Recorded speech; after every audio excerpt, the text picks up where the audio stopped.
We're in Morningside Heights, just off the edge of Columbia University's campus, and I'm joined by Columbia medical student and University Senator Akash Kapoor, Donna Lieberman, Executive Director of the New York Civil Liberties Union, and Adam Lehodey, Columbia undergrad and President of the College Republicans. Thank you each for being here. Let's jump right into it, and this question is for the group.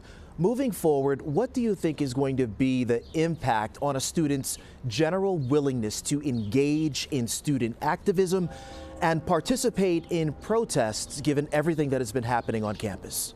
Well, I can tell you what I think it'll be and what I hope it won't be.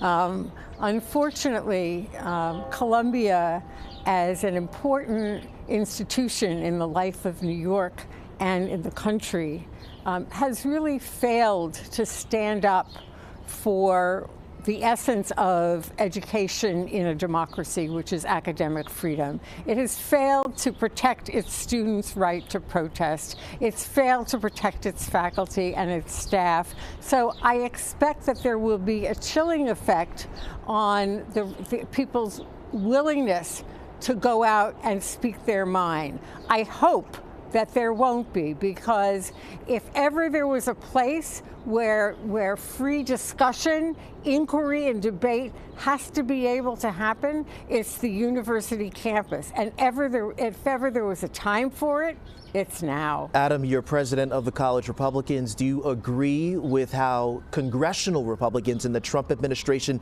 has engaged with Columbia up to this point? I think it's fair enough that something needed to be done to make sure that people wanting to protest abide by the rules.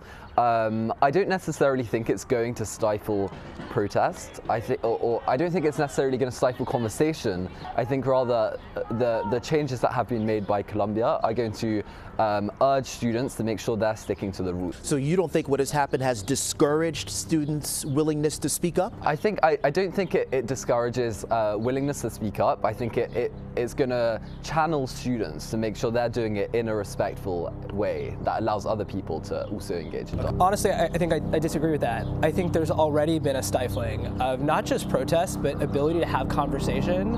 I think people are already scared to have conversation with their peers, with their friends.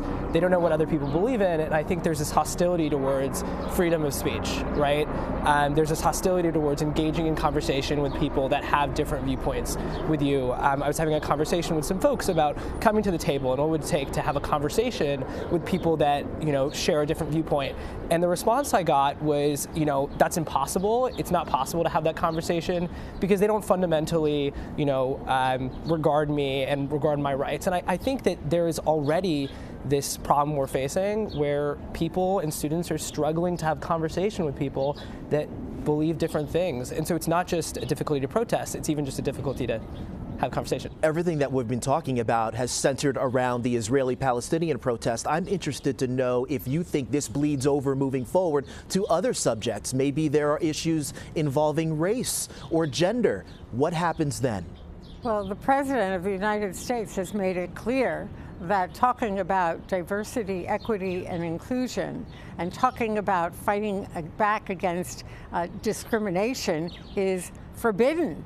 It's not okay with this administration. I think we have every reason to believe that this administration wants to silence all the views that disagree with him, that all the views that are contrary to the policies of this administration. That's a very dangerous situation for us to be in. Well, let me push back and play devil's advocate here. There are many who say that the protest got out of hand. Some of the concessions that Columbia made include students having to identify themselves if they're wearing masks. Is that a step in the right direction given what we saw on campus? Adam? I think absolutely. I think if a small minority of students are just dominating the entire conversation and preventing other students from going to classes, people from hosting forums where a productive conversation can actually happen, then that's what prevents free speech. I think this is actually a step in the right direction because it allows for more productive forums to take place. Really? More productive forums? A student is in jail in Louisiana because he did nothing illegal, but because he participated in protest. He is not accused, Mahmoud Khalil is not accused of breaking a single rule, yet he is subject to deportation by this administration. His green card has been revoked. That is not like allowing peaceful protest. That's not allowing a free debate, free exercise of debate. No, that's retaliating against people who have what are deemed to be the wrong ideas. Akash, we are running out of time. I'll give you the last word. You're a university senator. Sure. Your thoughts? Yeah, Jay, I think this is a bipartisan issue, right? And it's not just focally to this issue. I think the problem is that we need to set clear standards for what it means to have a right to protest, for what it means to have a right for free speech, right? If you look back 5 years, right, we were looking at a different issue, at different people's rights, at different people's belief system, right? And what it meant to protest at a different time. And I think it's just very important that the standards we set today are the standards we hold for everyone, right? I think of this as from the lens of a doctor. For me, every time I walk into a patient's room, right, I respect every patient's autonomy. I believe in beneficence for every patient.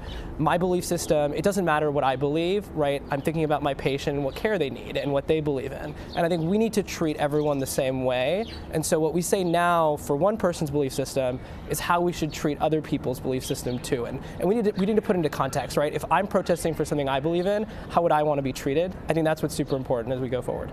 Akash, Donna, Adam, thank you so much for being here. I think only time will tell what will be the general impact on a student's willingness to speak up and engage in student activism. There's a lot more Community Close Up coming up right after the break. Stay with us.